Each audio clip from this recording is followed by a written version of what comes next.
Coaches, this is Rick from The Art of Tennis. This is my first YouTube video. So I'd like to welcome you to the channel. This is all a bit new to me, but it fits in with my next 10 years or 15 years of life is going to be educating coaches on how to become better at coaching, but also how to become better at business, more business savvy. So tennis coaching, how the heck did I end up a tennis coach? Long story, but let's start at the beginning on where I grew up. So I grew up in the Adelaide Hills in a town called Uradla, 420 odd people. Small town, not full on country because it was 25 minutes to suburbia or even less. But country, right? Market gardens, cherry orchards, apple orchards. We grew up on 8 acres. We had a hobby cherry farm. And the sports we played played tennis or cricket in the summer, and we played footy pretty much in the winter, with a few outcasts might go and play soccer, but there wasn't soccer in my town, but they would go across. So it's a very, like many country towns, sports monstrous. It's like a religion. So I would play my tennis, and then basically you'd finish your tennis and the netball poles would go in to the tennis courts. Okay, so it wasn't a year-round thing. Now, I would keep playing a little bit year-round, but I would never fully commit to. I didn't play any winter competition until I was, my whole junior life. I was playing footy in winter and tennis in summer. I was training a little bit through there. So country town, Uradla. Dad was a football coach, so he was coaching the local junior teams, A-grade teams, and some other country towns he would also coach. So I was exposed to the coaching from him, and he was great. I idolized my dad, and I would hang out with him while he would be coaching. I would get to sit there as long as I wasn't too loud. And I would be picking teams on putting the positions I think the players should be in. And I was probably 7, 8, 9 years old, 10, 12. Obviously in no position to be picking the football teams, but I thought I knew what was going on. And I love the idea of changing the team around to maybe compete better against certain teams. So my coaching background definitely come from my dad. That's when I first learned what coaching was all about. Now, as far as playing, I was a good player from the Adelaide Hills, and basically I would win at 10 and 12. I was winning the Adelaide Hills events for the kids who lived there. And then eventually, I guess around that period, I would win the country events. So basically, the best kid or two in the country area. When you take out the metropolitan kids, it's not much of a flex because most of the best kids were in the metro and they were training all the time, getting all the best coaching. But there was a few of us country kids who were just competitive, sporty kids who did pretty well at tennis. So at 13-ish, I made the transition to play city tournaments, right? So down I go to the city tournaments, and so at 13-ish age, I made the transition to go play in the city with all the big boys. And it was a bit humbling because I didn't win everything. And to be honest, I got destroyed by the best guys. So I was unorthodox. I was playing two-handed forehand, two-handed backhand. And effectively, I just got every ball back. I would run, I would get it back. I had good hand-eye. I had somewhat good hands on placement. But nothing was too powerful. It was sort of a spinny serve and then just rally balls. So these guys in the city would just chew me up, the best players. But I got to 13, I improved a little bit. By 14, I was more competitive and I was starting to do okay in the tournaments.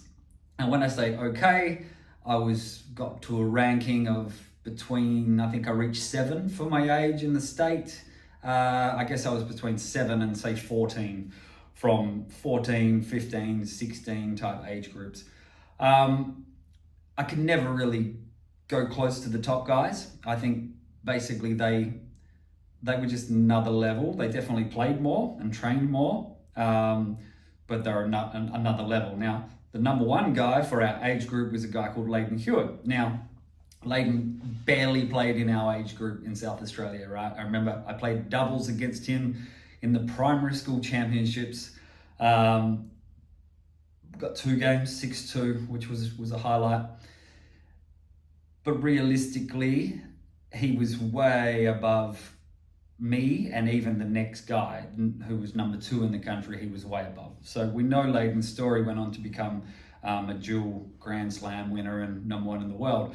But we had a bunch of other guys. Some went pro, like low-level pro, and others were just, great state grade players.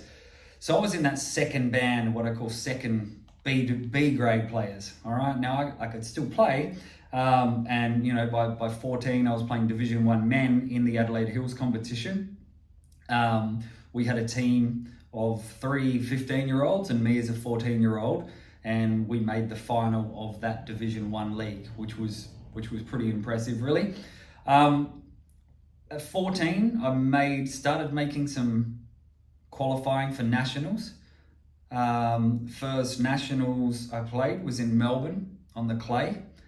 And my parents said, okay, we can drive you across. And we stayed in a caravan park, Adelaide to Melbourne, maybe 7-8 hours drive. Stayed in the caravan park, went and played, lost 6-love.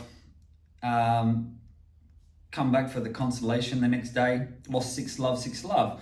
So that was humbling again, reaching that national level. Now, one of the guys I remember being really good. He was one of New Zealand's best kids, and he wasn't seeded, and he had played one of Australia's top seeds. So I was a bit unlucky to meet him in the consolation, but I was making up the numbers at that level, to be fair. So that was sort of nationals. I did have another crack in the grass court nationals that year and did better. I think I made like the round of 32, and so won a couple of rounds, which was nice, and probably should have won that last round to get to the round of 16. So at least I was competitive then on the grass courts in beautiful Mildura. So I was never a top star player. Now, 15 and 16, I changed from double-handed backhand as well, but double-handed forehand, I changed to one hand because I basically kept getting stretched and I couldn't reach with the 2-hand, and the better guys were just making me having to hit one hand all the time on the forehand. So I made the change, and that was painful change. I slowly transitioned, and it was horrible. My forehand was just a disgrace, and basically I would run around and hit off backhands as much as possible. 15, 16. Now, at this age, I was also a reasonably adventurous kid in high school and particularly on the social front. So at these ages, I was starting to have a little bit of a look at some house parties and music, underage gigs and things like that. Maybe I told Mum that I was going to see a movie. I can't remember, but there was a lot of those times, and I was having a fairly good time, but it wasn't helping my tennis, especially making this change. So 15 to 16, I reckon I was 10% away from quitting and never playing again, because it just was too hard. I couldn't really compete like I did. And I was just losing faith in the process. Luckily for my backhand and I guess serve to a degree, I hung in there and kept playing competition, but nowhere near the same amount as when I was 14. So 15, 16, I started to work it out by the time I really finished year 12. So 17, I started to get a little bit better at that forehand. And I started looking ahead to what am I going to do? And I really wanted to travel. It's just kind of part of my adventurous spirit was I wanted to see the world. Yes, I would still get probably a little bit homesick, but I wanted to get out and explore. And US college seemed like a fun thing to do. It wasn't really my aspiration to go to college and continue to play pro, because I wasn't even close to that level.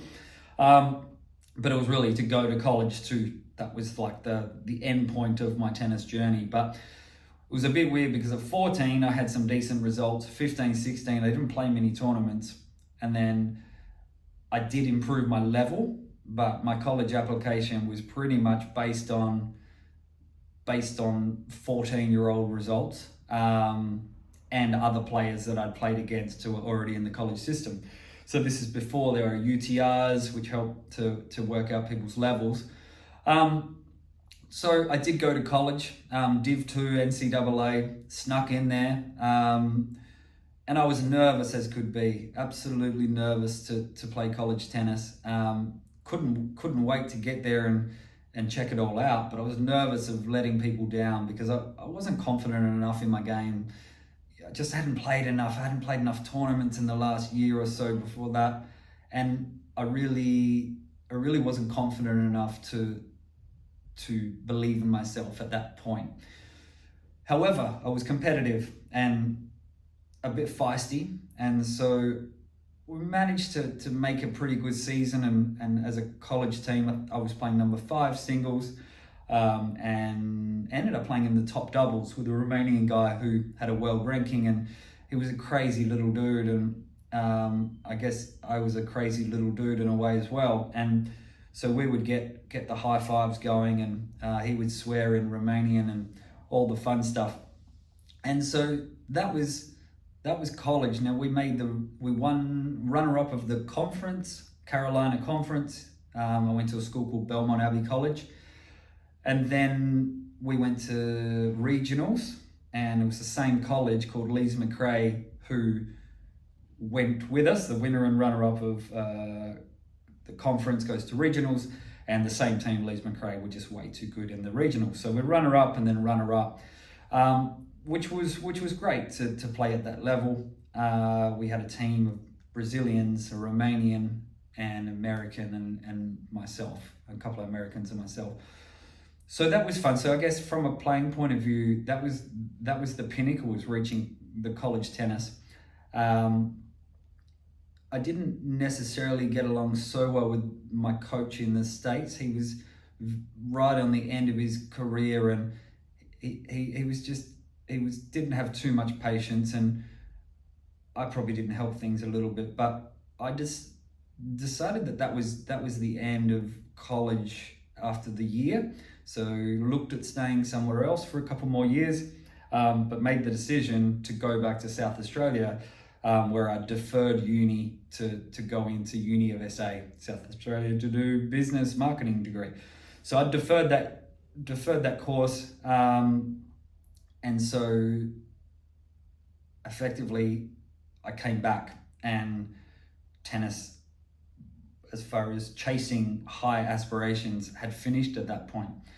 I did miss a bit that after year 12, I took a gap year there where I didn't go to college in America straight away. I basically trained every morning for the year to get myself up to the level to compete at college tennis. So that gap year was a huge help because it gave me the chance to play, and get my level to a respectable degree, to a respectable level to go across to the US. So it was the gap year, then college tennis, and then back to South Australia to do the international business degree, I think it was.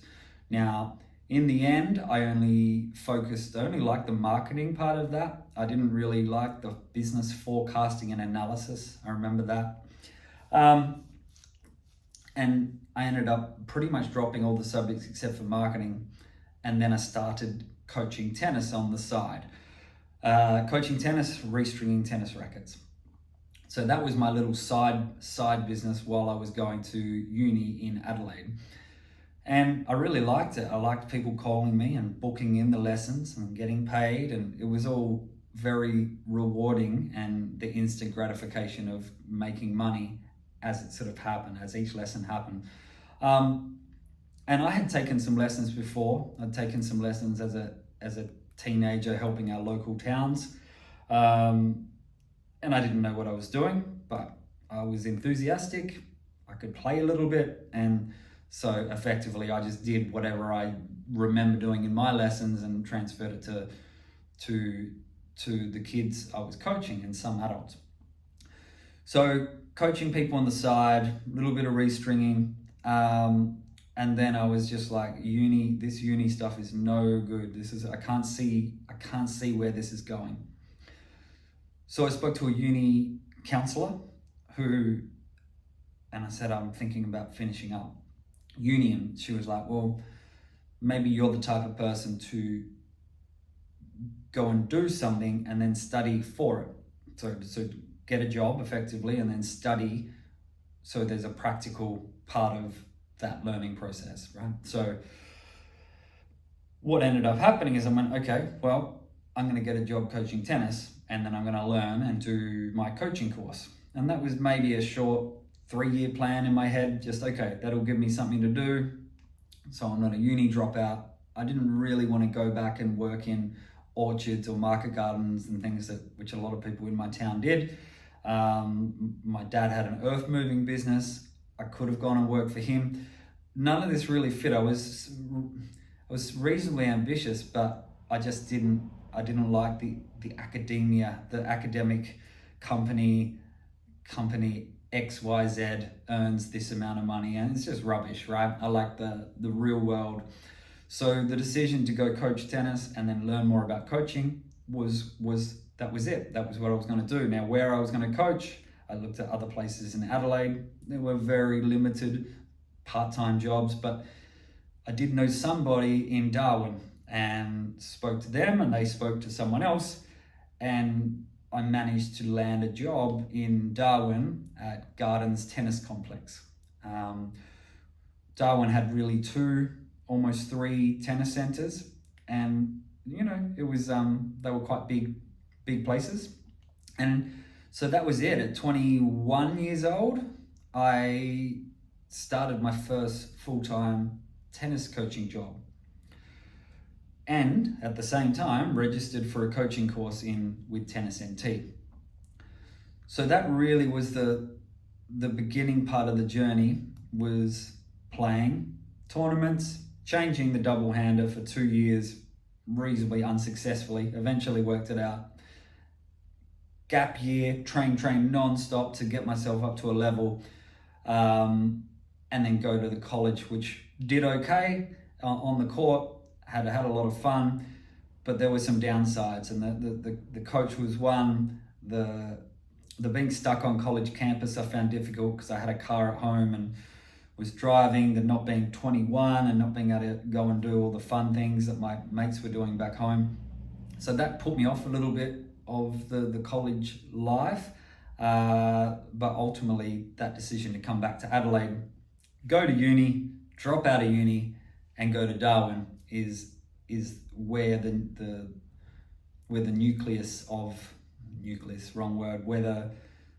beginning point of full-time tennis coaching started. So then it was off to Darwin, to the tropics, and got up there and thought it was an amazing spot.